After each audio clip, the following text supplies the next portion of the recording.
ജെബിം, ഇത്രയും ദിവസമായിട്ടും നിതിൻ രാജിൻ്റെ കൊലയാളികളെ അറസ്റ്റ് ചെയ്യുവാൻ കേരള പോലീസിനായിട്ടില്ല എന്നുള്ളത് ഒരു ചെറിയ സംഗതിയല്ല. എന്തുകൊണ്ടാണ് കേരളത്തിലെ പോലീസ് സംവിധാനം ഈ ജാതി ഭീകരരായ ഈ കൊലയാളികളെ അറസ്റ്റ് ചെയ്യുവാൻ മടിച്ചു നിൽക്കുന്നു എന്നുള്ളത് വളരെ ഗൗരവതരമായ ഒരു വിഷയമായിട്ടാണ് നമുക്ക് കാണാൻ കഴിയുക.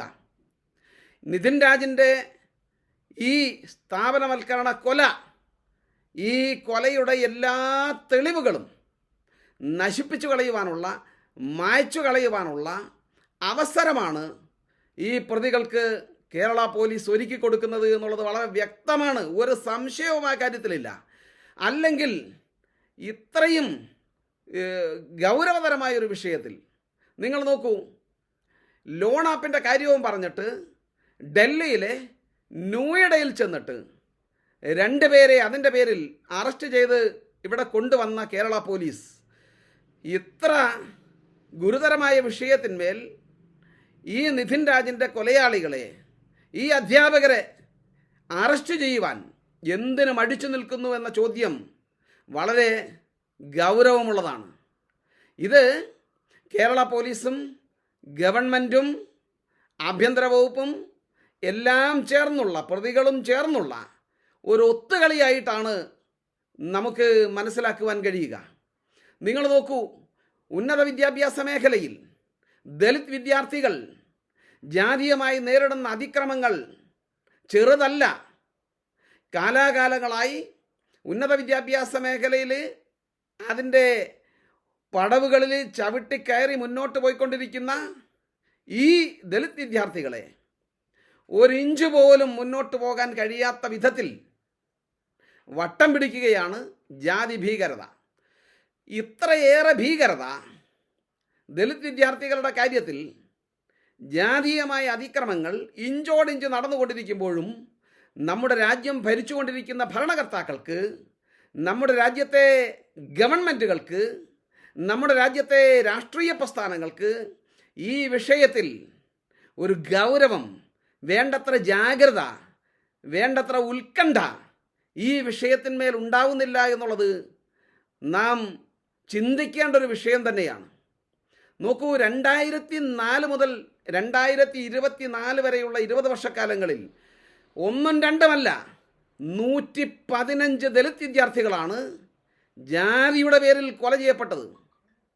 ജാതിയിൽ ജനിച്ചുപോയി എന്നുള്ളത് കൊണ്ട് ഏറ്റവും താഴ്ന്നവർ എന്ന് ചില ആളുകൾ മുദ്രയടിച്ച സമുദായങ്ങളിൽ ജനിച്ചുപോയി എന്ന ഒരൊറ്റ കാരണം കൊണ്ട് മാത്രം ഉന്നത വിദ്യാഭ്യാസ മേഖലകളിലേക്ക് കടന്നു ചെന്ന 115 ദലിത് വിദ്യാർത്ഥികളാണ് മരണത്തെ പുൽകേണ്ടി വന്നത്.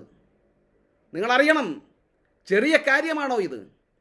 സമൂഹത്തിലെ ഒരു വിഭാഗം മാത്രം ഈ നിലയിൽ ജാതീയമായി അതിക്രമങ്ങൾക്ക് വിധേയമാക്കപ്പെടുന്ന ഒരു സാമൂഹിക സാഹചര്യം, ഒരു രാഷ്ട്രീയ സാഹചര്യം ഇന്ത്യ മഹാരാജ്യത്ത് ഭരണഘടന നിലവിൽ വന്ന് 7.5 പതിറ്റാണ്ട് പിന്നിടുമ്പോഴും ഈ രാജ്യത്ത് ഈ നിലയിൽ അതിക്രമങ്ങൾ നടമാടുന്നു എന്ന് പറഞ്ഞാൽ അതിൻ്റെ ഉത്തരവാദിത്തം ഇന്നലെ വരെ നമ്മുടെ രാജ്യം ഭരിച്ചവർക്കാണ് എന്നുള്ളത് വളരെ വ്യക്തമാണ്. ഇതേ കാലയളവിൽ തന്നെ 2004 മുതൽ 2024 വരെയുള്ള കാലയളവിൽ തന്നെ രാജ്യത്തെ 704 യൂണിവേഴ്സിറ്റികളിൽ നിന്നുമാണ്, സർവകലാശാലകളിൽ നിന്നുമാണ് 1160 പരാതികൾ UGCയുടെ മുമ്പിലെത്തുന്നത്. എന്താ കാരണം? ജാതിയാണ് പ്രശ്നം. ജാതീയമായി തങ്ങൾ പീഡനം അനുഭവിക്കുന്നു, തങ്ങൾ പ്രശ്നങ്ങൾ നേരിടുന്നു, തങ്ങൾക്ക് മുന്നോട്ട് പോകാൻ കഴിയുന്നില്ല, അവഹേളനങ്ങൾക്കും അവമതിപ്പുകൾക്കും വിധേയരാക്കപ്പെടുന്നു എന്ന് പറഞ്ഞിട്ട് ഉന്നത വിദ്യാഭ്യാസ മേഖലയിലെ 1160 കുട്ടികളാണ്, ദലിത് വിദ്യാർത്ഥികളാണ് UGCക്ക് മുമ്പിൽ പരാതികളുമായി എത്തിയത് എന്ന് പറഞ്ഞാൽ ഈ രാജ്യം എവിടെ നിൽക്കുന്നു, രാജ്യത്തെ ഭരണകർത്താക്കൾ എവിടെ നിൽക്കുന്നു എന്നുള്ളത് വളരെ വ്യക്തമാണ്. നിങ്ങൾ നോക്കണം, അധ്യാപകരാരാണ്?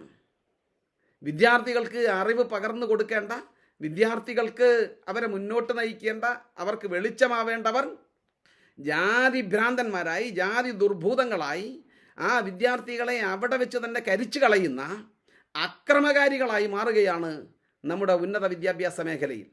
ഈ അധ്യാപകർക്കാണ്, നിങ്ങൾ നോക്കൂ, കായിക പരിശീലനം നൽകുന്ന അധ്യാപകർക്കാണ് നമ്മുടെ രാജ്യത്ത് ദ്രോണാചാര്യ അവാർഡ് ഏർപ്പെടുത്തിയത്. ആരാണ് ദ്രോണാചാര്യൻ? നിങ്ങളറിയാം, ഏകലവ്യനെ അസ്ത്രവിദ്യ പഠിപ്പിക്കാൻ തയ്യാറാവാതിരുന്ന ദ്രോണാചാര്യർ താഴ്ന്ന ജാതിക്കാരനാണ് എന്ന പേരിൽ അദ്ദേഹത്തിൻ്റെ പരിശീലനം നിഷേധിക്കപ്പെട്ട ഏകലവ്യൻ ദ്രോണാചാര്യരുടെ പ്രതിമയുണ്ടാക്കിയിട്ട് അതിൻ്റെ മുമ്പിൽ നിന്ന് അസ്ത്രവിദ്യ പഠിച്ചു. അസ്ത്രവിദ്യ പഠിച്ചതിന് ശേഷം ചില സംഭവവികാസങ്ങളുണ്ടായി. തൻ്റെ പ്രതിമയുണ്ടാക്കിയിട്ടാണ്, തന്നെ ഗുരുസ്ഥാനത്ത് സങ്കല്പിച്ചിട്ടാണ് ഏകലവ്യൻ ഈ അസ്ത്രവിദ്യ പഠിച്ചത് എന്ന് മനസ്സിലാക്കി ദ്രോണാചാര്യർ ഏകലവ്യനെ സമീപിക്കുന്നു.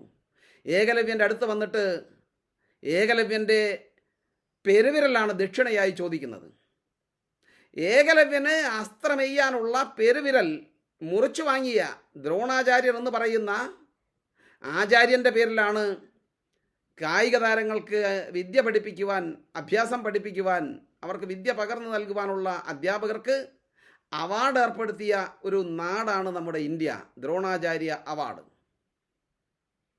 ഇതൊക്കെ വിദ്യാഭ്യാസ മേഖലയിൽ ഒരു മാതൃകയാക്കി അവതരിപ്പിക്കപ്പെടുമ്പോൾ ഇത്തരത്തിലുള്ള അധ്യാപകർ ഇതിനേക്കാളും അപ്പുറത്തേക്ക് പോയിട്ടില്ലെങ്കിലേ നമുക്ക് അത്ഭുതപ്പെടേണ്ടതുള്ളൂ. കേരള പോലീസ് ഈ വിഷയത്തിൽ എവിടെ എത്തി നിൽക്കുന്നു? കേരള പോലീസിൻ്റെ മുഖം മൂടി അഴിഞ്ഞു വീണിരിക്കുന്നു. തിരുവനന്തപുരത്ത് ബിന്ദു എന്ന് പറയുന്നൊരു യുവതി, കള്ളക്കേസ് ചുമത്തപ്പെട്ട ഒരു യുവതി, ആ യുവതിയെ സെക്കൻഡുകൾക്കുള്ളിൽ അറസ്റ്റ് ചെയ്ത് കൊണ്ടുവന്ന് ലോക്കപ്പിലടച്ച, പോലീസ് സ്റ്റേഷനിൽ എത്തിച്ച ഒരു പോലീസ്, അവർ നിരപരാധിയാണ് എന്ന് ഏറ്റവും അവസാനം അവർ നിരപരാധിയാണ് എന്ന നിലയിലേക്ക് കാര്യങ്ങൾ പോകുന്നു. അവിടെ വെച്ച് അതിഗുരുതരമായി മർദ്ദനമുറകൾക്ക്, പീഡനങ്ങൾക്ക് വിധേയമാക്കപ്പെട്ട ബിന്ദു എന്ന് പറയുന്ന യുവതി എനിക്കൊരല്പം വെള്ളം വേണം എന്ന് ദാഹജലം ആവശ്യപ്പെട്ടപ്പോൾ നീ കക്കൂസിൽ പോയി വെള്ളം കുടിച്ചോ എന്ന് പറഞ്ഞ പോലീസാണ് അയ്യപ്പൻ്റെ സ്വർണം മോഷ്ടിച്ച പോറ്റിക്ക് ഭക്ഷണം കഴിക്കാൻ തൈര് വാങ്ങാൻ പോയത് എന്ന് നിങ്ങൾ അറിയണം. ഇതിനെയാണ് ജാതി എന്ന് പറയുന്നത്. വിദ്യാഭ്യാസ മേഖല മാത്രമല്ല, പോലീസ് രംഗവും ആഭ്യന്തര വകുപ്പും ഗവൺമെൻറ്റും അടക്കം ജാതി വളരെ പ്രകടമാണ്. നിങ്ങൾ നോക്കണം, ബിന്ദുവിനോട് കക്കൂസിൽ പോയി വെള്ളം കുടിക്കാൻ പറഞ്ഞ പോലീസ്, അതേ പോലീസാണ് പോറ്റിക്ക് തൈര് വാങ്ങാൻ പോയത് എന്ന് അറിയേണ്ടതുണ്ട്. ഇവിടെയാണ് പ്രശ്നം. ജാതി തന്നെയാണ് പ്രശ്നം. ജാതി തന്നെ പറഞ്ഞേ പറ്റൂ. ജാതിയെക്കുറിച്ച് മിണ്ടിയേ പറ്റൂ. അതുകൊണ്ട് ഈ പ്രതികളെ അറസ്റ്റ് ചെയ്യാത്ത പോലീസ് സംവിധാനം, ആ പോലീസിൻ്റെ മുഖം മൂടി അഴിഞ്ഞു വീണിരിക്കുന്നു. ഗവൺമെൻറ്റിൻ്റെ ആഭ്യന്തര വകുപ്പിൻ്റെ മുഖം മൂടി അഴിഞ്ഞു വീണിരിക്കുന്നു. ഈ പ്രതികളെ സംരക്ഷിക്കുവാനുള്ള പോലീസിൻ്റെ നീക്കം അവസാനിപ്പിച്ചേ പറ്റൂ. ആ നിലയിലുള്ള പ്രക്ഷോഭങ്ങൾ കേരളത്തിൽ ഉയർന്നു വരേണ്ടതുണ്ട്. കേരളത്തിലെ ദലിത് പിന്നോക്ക വിഭാഗങ്ങൾ, ദലിത് ആദിവാസി വിഭാഗങ്ങൾ ജാതിയെ അഭിസംബോധന ചെയ്യുവാൻ, ജാതിയെ ഗൗരവതരമായി, ജാതിയെ കുറിച്ച്